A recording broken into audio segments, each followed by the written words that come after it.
It's an Easter egg. There it is. Welcome back to the Dead Elephants podcast. Welcome. This week, we are looking at environmental stewardship. Yes. So Lots of dead elephants in climate change. They are literally dying.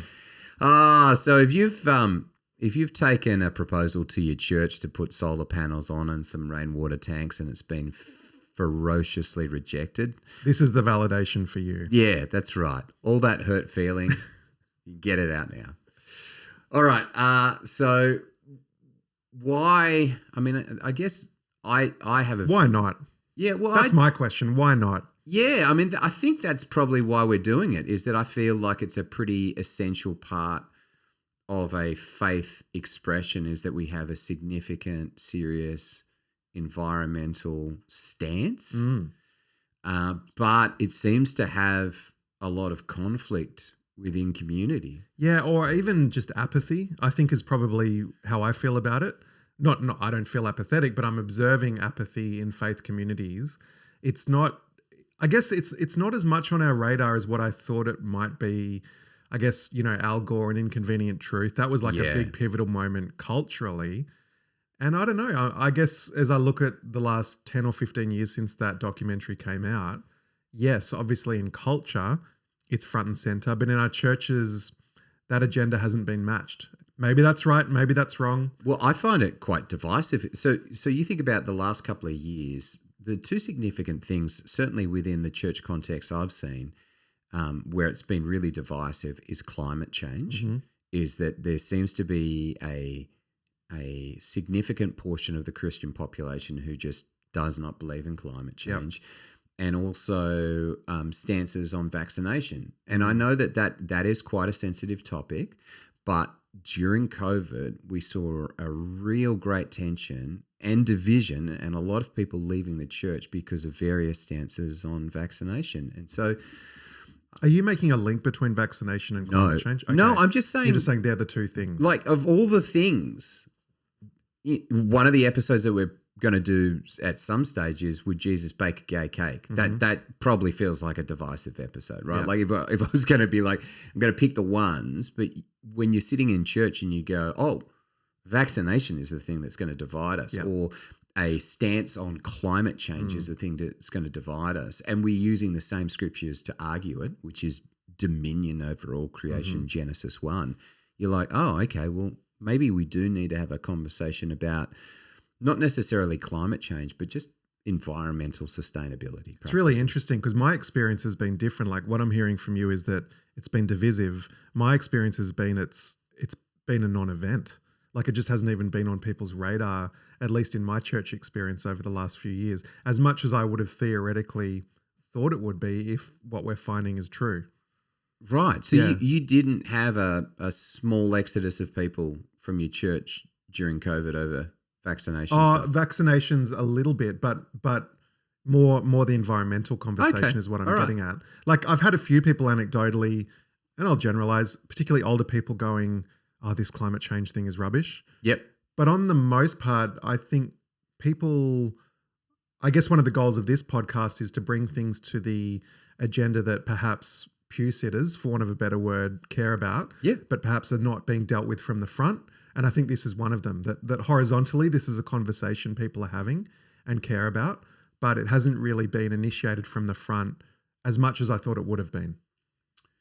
Yeah, well, I mean, so maybe we've uncovered a difference of opinion on this podcast. Yeah. Is one of the reasons. Good, let's do it. Yeah, well, one of the reasons I do this podcast is because I don't necessarily feel like I should have this conversation from the front. But the reason I have it on this podcast is because I think we have to have an intelligent conversation about it. I don't know if it's a sermon series, but I also don't think it's a social media post. So this is the middle space where we can have serious conversation about big rock topics that impact the church and are significant for the church, but I'm not about to do a 6-week series on it. I think I would agree with you for a lot of our topics. Yeah. For me, environmental stewardship, I would happily do a 6-week series on that. Okay. Okay, maybe I need to think about that.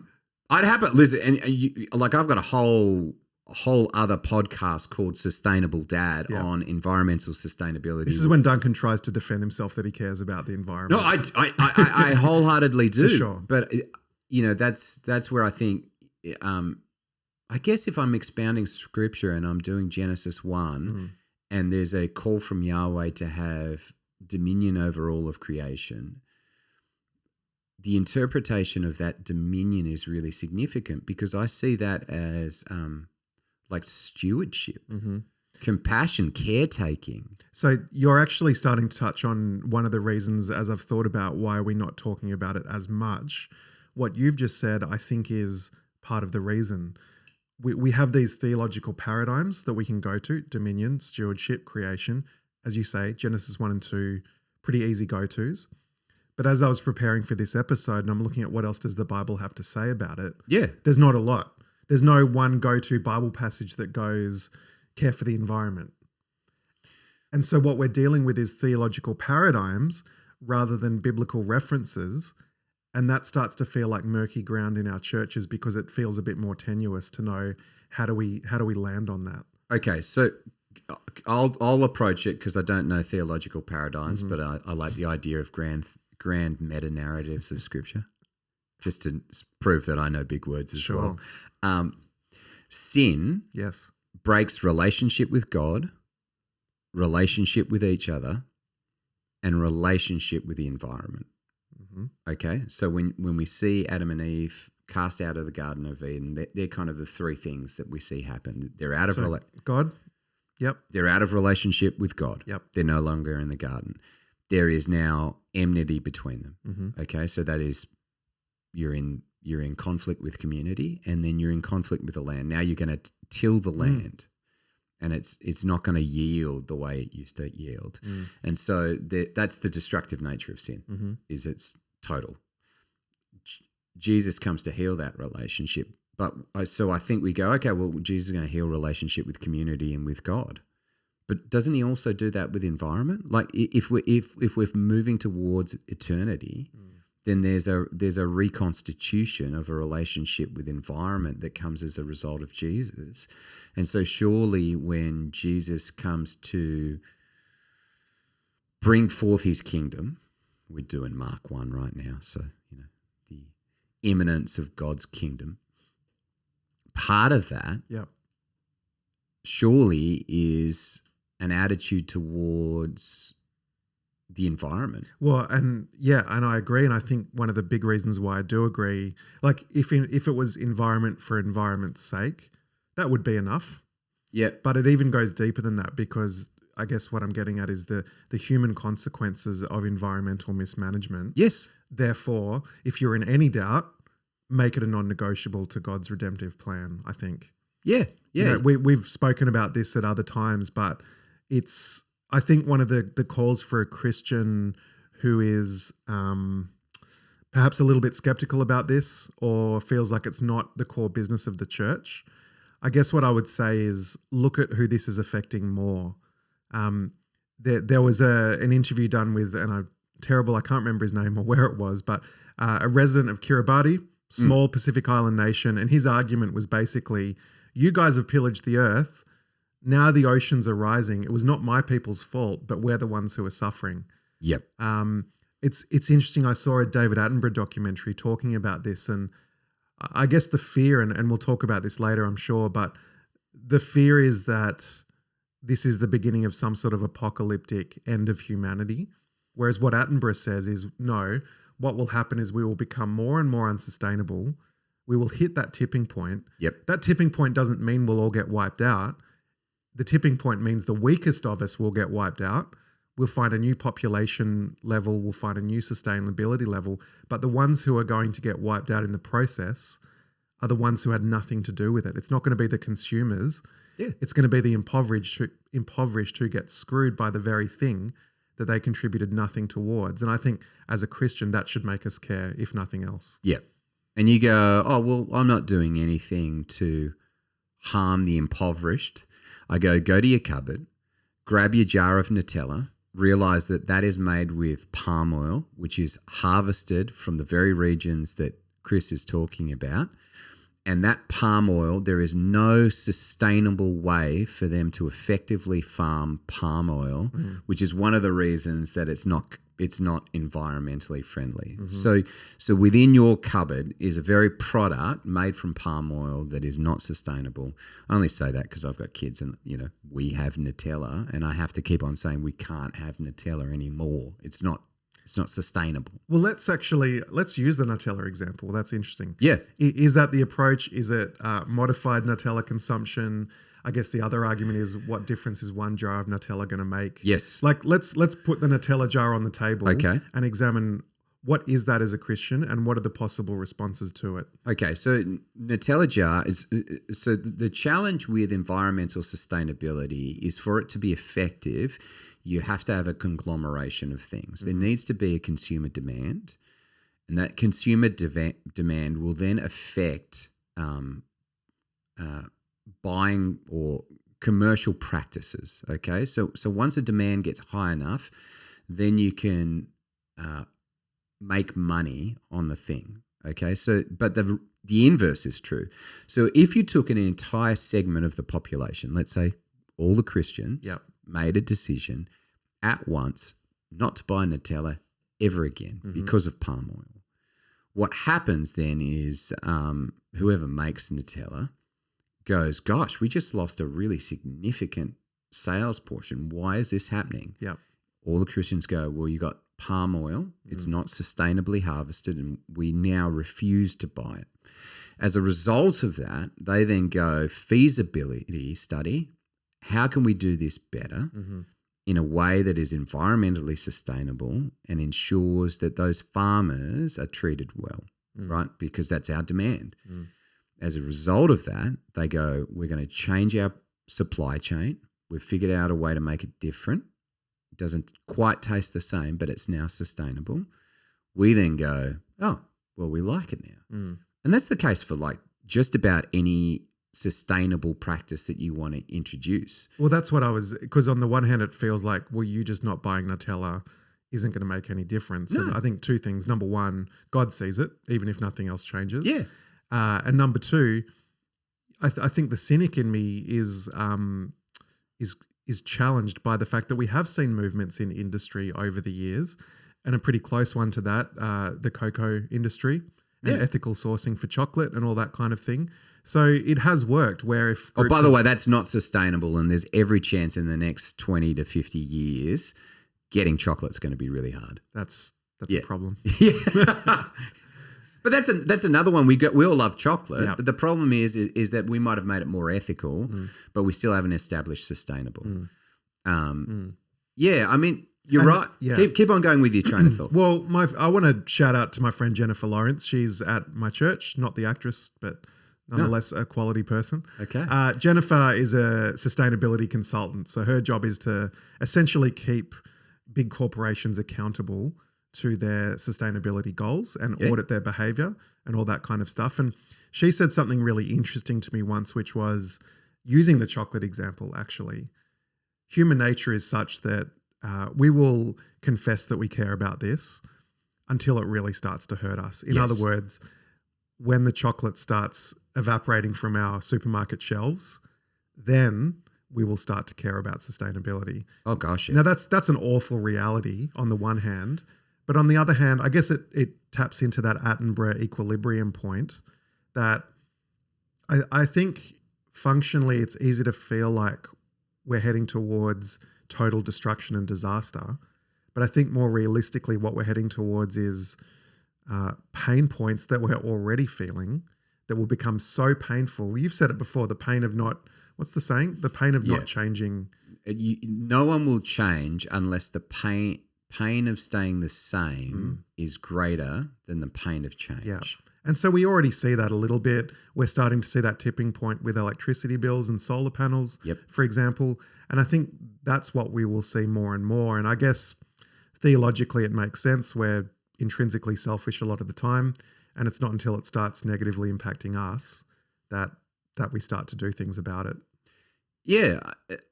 I think what the exciting thing is that Christians has demonstrated in the past is when we rally to a specific cause, we can actually enact significant change. So charitable giving from the Protestant Christian Church in North America is like a behemoth. Like it's like $63 billion or something ludicrous. It just is such an outlier compared to every other group.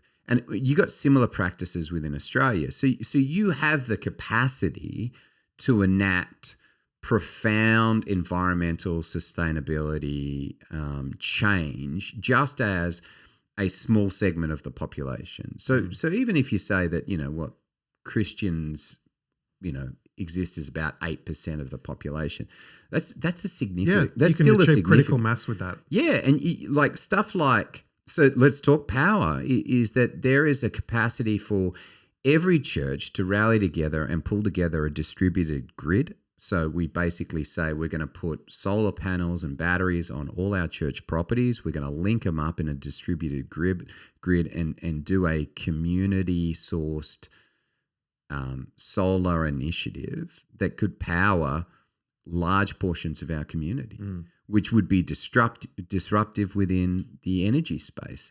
We could say to ourselves, we no longer eat California cherries out of cherry season in Australia. So we just don't want them anymore. Why not? What's the problem there? So this is all supply chain stuff. And if we're going to get serious about sustainability, then we have to understand we're going to have to make some sacrifices to our supply chains. So if we love cherries and we want to eat them in June rather than December, we have to get them imported from somewhere. And we get them imported from California because we've got trade agreements with them. And the only way to get a cherry here quick is to fly it here, which is why you're spending $40 or $50 a kilo to get your hands on these things. You're actually paying for aviation fuel. Yeah, that's right. Is that there's this huge carbon dump for you to have a cherry out of season. Yep. But that's every single fruit or vegetable that you want to eat out of season is like that. You shouldn't eat apples all year round. It's Happy not to, Duncan. But what you walk into a supermarket and if they're selling something for $2 for a ton, it's in season. That's right. Why they're doing that. And I've noticed that change. Like I can get watermelon all year round now. And I don't ever remember as a kid being able to get water. It was like this beautiful 3-month window when you knew you were going to gorge yourself on watermelon. Yeah. And then it was over until the next year. It's made in a hot house and there's just a whole bunch of environmental implications of that. And it's really simple. Walk into the fruit and produce section and whatever is the cheapest item is in season. It's not hard to figure out. And guess what? You save yourself money if you just eat in season stuff. So you used a word in passing there that I think touches on a lot of this conversation, which is sacrifice. Yes. You said you might have to sacrifice. I can't remember exactly what you said after that, but I think what all of this environmental stewardship stuff raises, and there's other factors. There's, we're dealing with inflation at the moment. We've spoken about housing affordability. What this starts to raise in our lives and our consciousness is that upwards and to the right may not be guaranteed. In fact, if we keep going upwards and to the right, we're in a lot of trouble. Yeah. And I think that starts to tap into our mindset as humans is, what am I entitled to or not entitled to? What is promised in life and not promised in life? And then as a Christian, obviously thinking about this life ahead of the new creation, I'll speak for myself. What all of this does is it starts to rattle my entitlement complex that I didn't even realize that I had until I'm suddenly being told to spend less, consume less, earn less compared to purchasing power at any given time. Whereas I think what's happened in the West is that post-World War II, we've just gone through this incredible purple patch of humanity where we've just gotten better and better and better and better and better. And so, how many people that's are predicated on utter environmental destruction. Right. And we know that now. Yeah.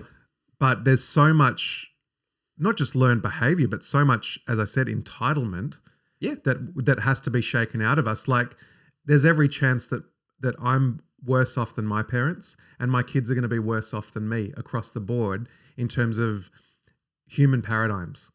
Yeah. And as a Christian, how do I feel about that? Frankly, I feel pretty ripped off by it.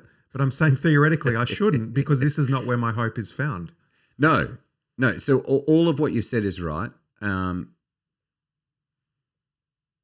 don't think, though, the solution is this is all too hard. My hope is found in Jesus, and therefore I won't attempt to do anything. I don't think that is dominion over all creation that is done in a way that has the sensitivity of what Christ and Yahweh was always trying to achieve. Just because sin has broken community with creation doesn't mean we should throw our hands in the air and go, it's all too hard, I can't do anything about it. Sin has broken relationship with community, and we don't throw our hands in the air and say, well, the church sucks and we can never make it work. Mm-hmm. Jesus redeems it. Is that there are beautiful ways in which we can work, like even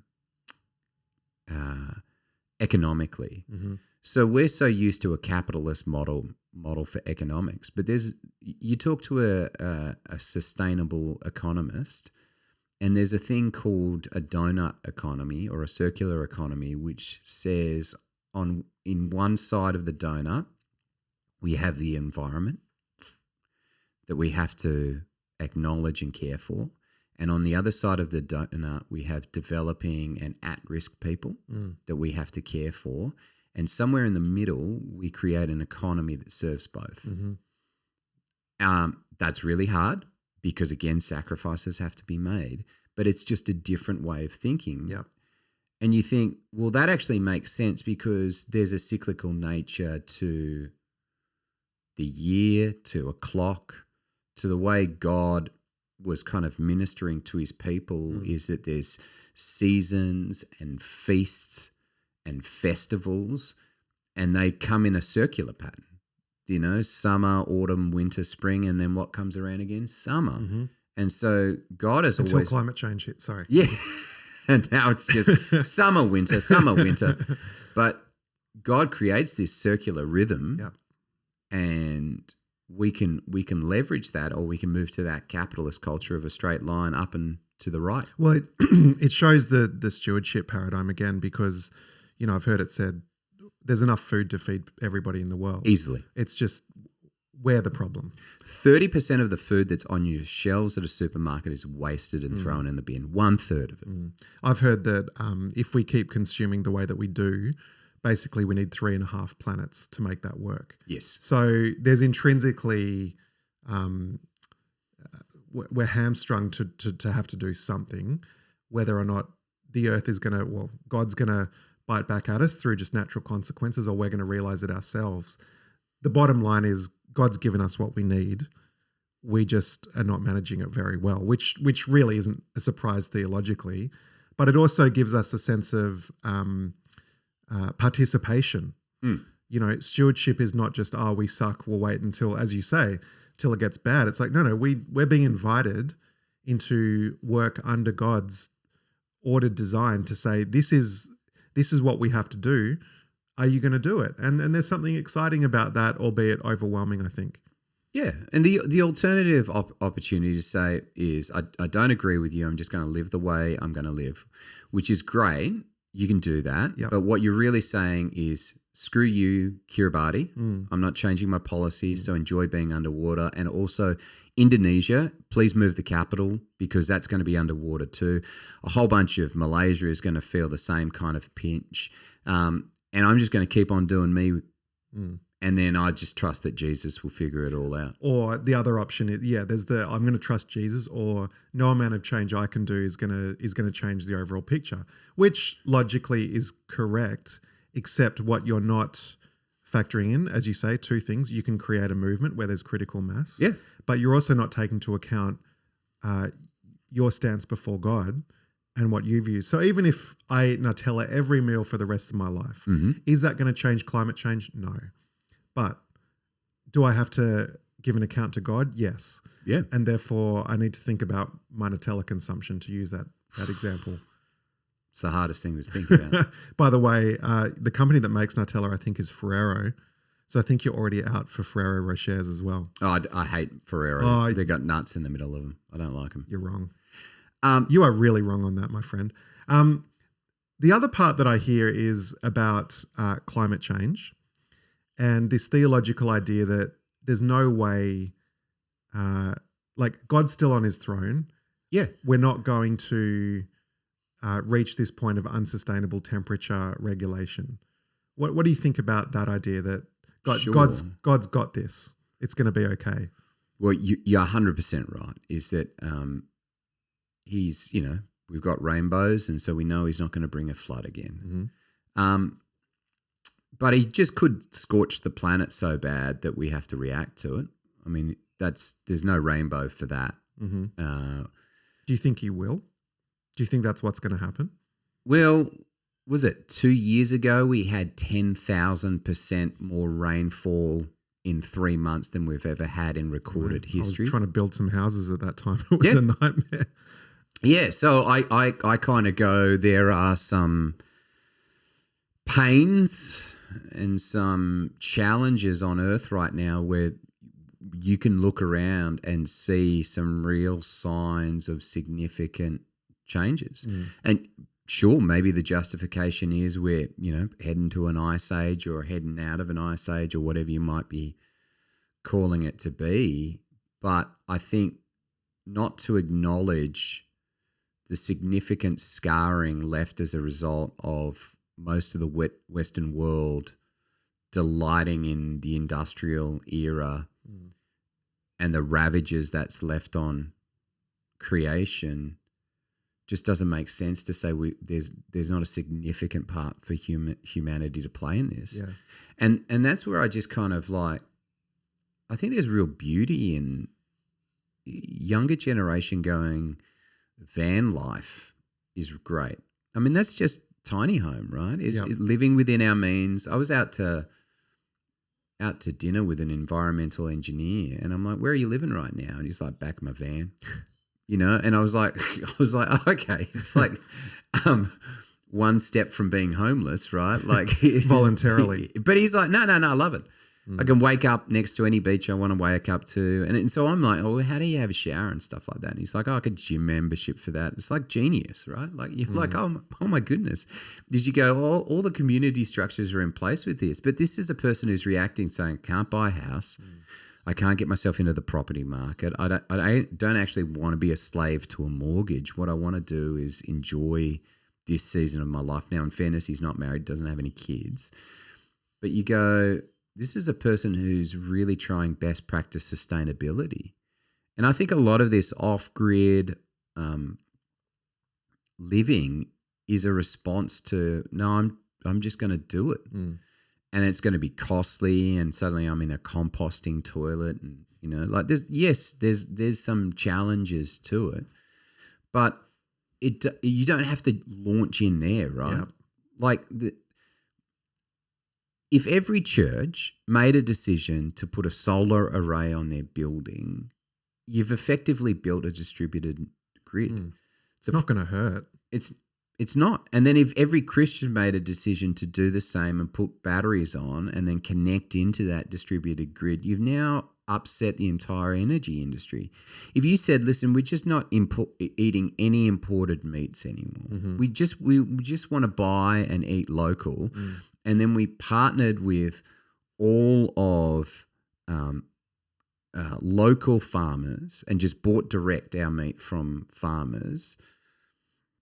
Now suddenly, what is it? Goodman Fields, right? Whoever owned Woolworths and Coles has to react to that because suddenly 8% of the population is saying, no, we're just going to partner directly with a farmer and buy directly from them. They have to change their practices. Yeah. Tell us about your chickens. So chickens is extraordinary.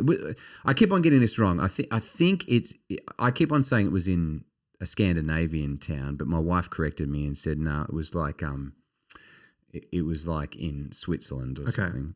But this town somewhere in Europe offered chickens to anyone who wanted chickens in the local community. And they had like 8,000 homes signed up. So each one of them got 3 chickens. So what's that? 24,000 chickens were purchased and distributed to these families.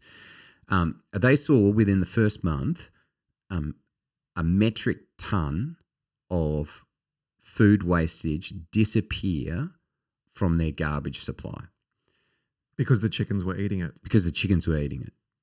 And then they figured out that if one person had 6 chickens, that could account for the 4 surrounding families' food wastage for an entire week. And not only that, they could rule out battery farming hen, which is a major issue for environmental sustainability, because those chickens were providing eggs for all those families.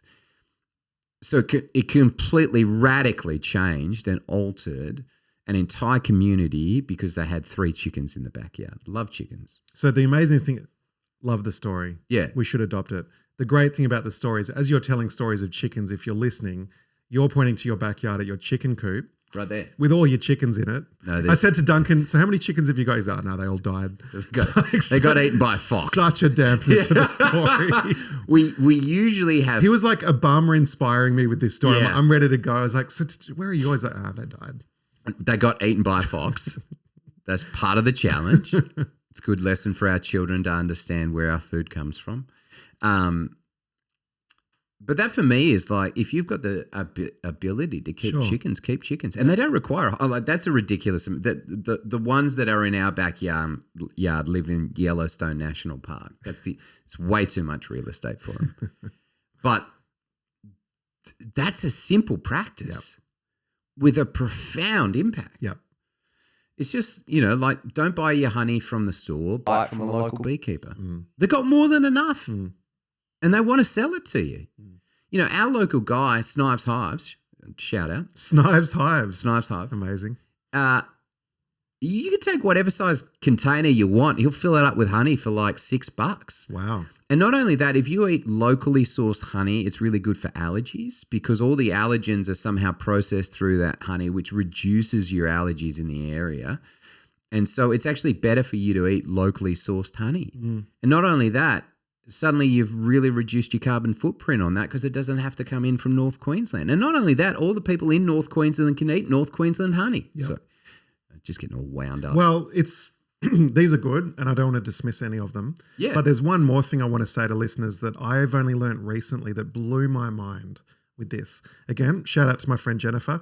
I asked her, what's the single biggest thing the average Joe can do to positively impact environmental sustainability? And I'm thinking she's going to tell me chickens. She's going to tell me solar panels. She goes, look into where you're getting your superannuation from. Yes. And I was like, what? Yeah.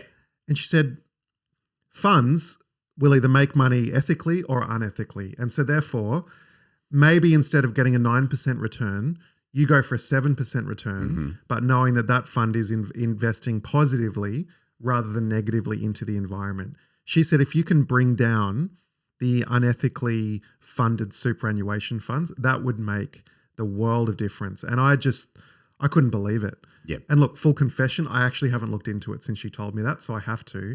But if you're listening and you're going, I don't have a backyard, I can't have chickens, or I've already got solar panels, what do I do next? Based on Jennifer, and when she explained it to me, it made sense.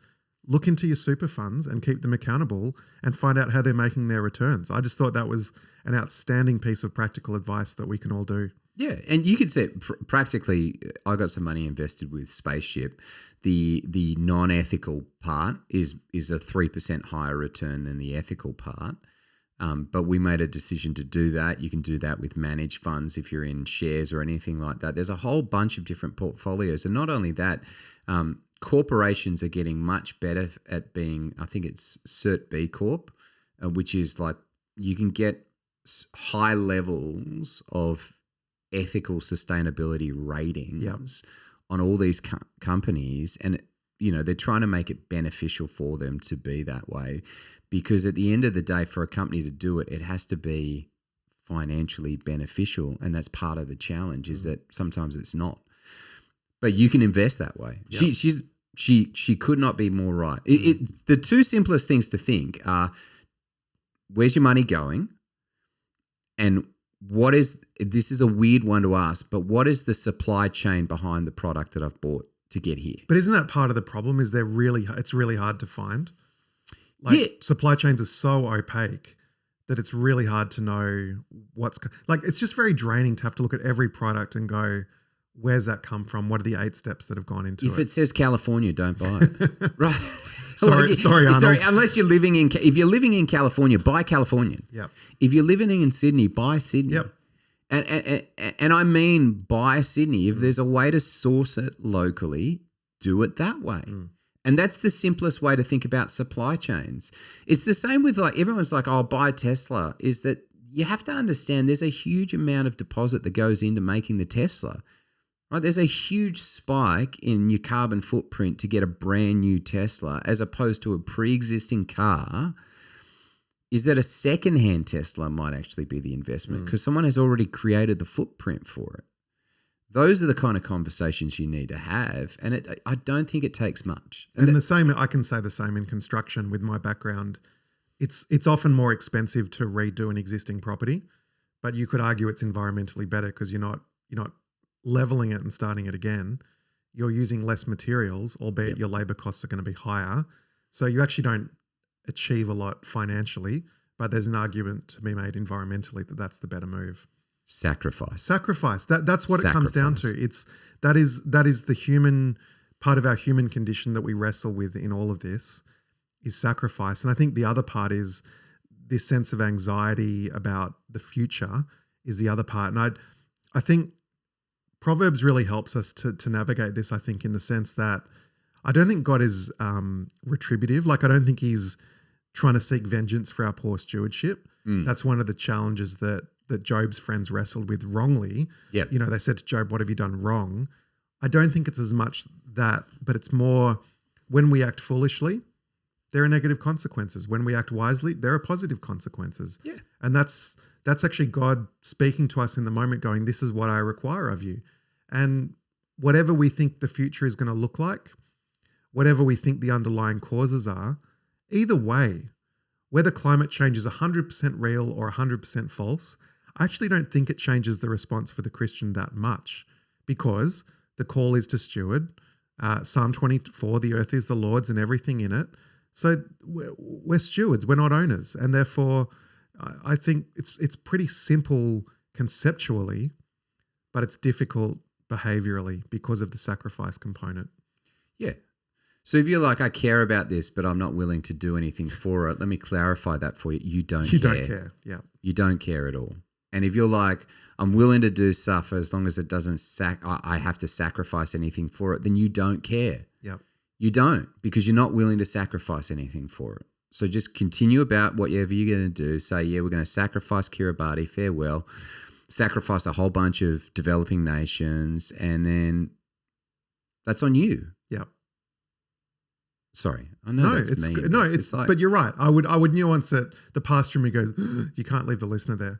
The only thing I would say is you're jerks. You are 100% correct. I would also say if you've realized that and you want to start afresh, there's always a new start. Yeah, right now. Right now. All right, let's leave it there. If you want to send through hate mail based on the fact that I called you all jerks, jump on the Discord channel. It's been good. It has been good, you jerk. So what happens is each week I set up a new chat group. Yep. And you can go and comment on that. A new opportunity for hate mail. Yeah, and you can go comment on that because we've been building up there's now resources for the sexologist episode. There's been a whole bunch of good dialogue on that. There's one now for the Holy Spirit, and people are putting comments in for that. And you can jump in and do the same. And it kind of circles back to what we were saying before. It's that middle space. We don't do this on social media. I don't think it's appropriate for that. And so we've created this Discord channel where we can have that healthy dialogue. And that's the best place to kind of hit us up, or Instagram. Where else are we sharing it? Twitter. No, actually that's my author Twitter. That's not a Dead Elephant's Twitter. So, but you could still people can still send comments to that. For sure. And you feed it back into the Spotify podcasts, you can leave comments. Yes, you can. For some reason on Apple you can't, I don't think. No, because our platform that hosts it is a Spotify platform, which is why that's where you get the weekly question or the way to respond. So that We don't have preferential treatment, but that's why that's there. Yep. Keep telling your friends, keep subscribing. If you like it, if you hate it, let us know. All right. See you next week. Bye.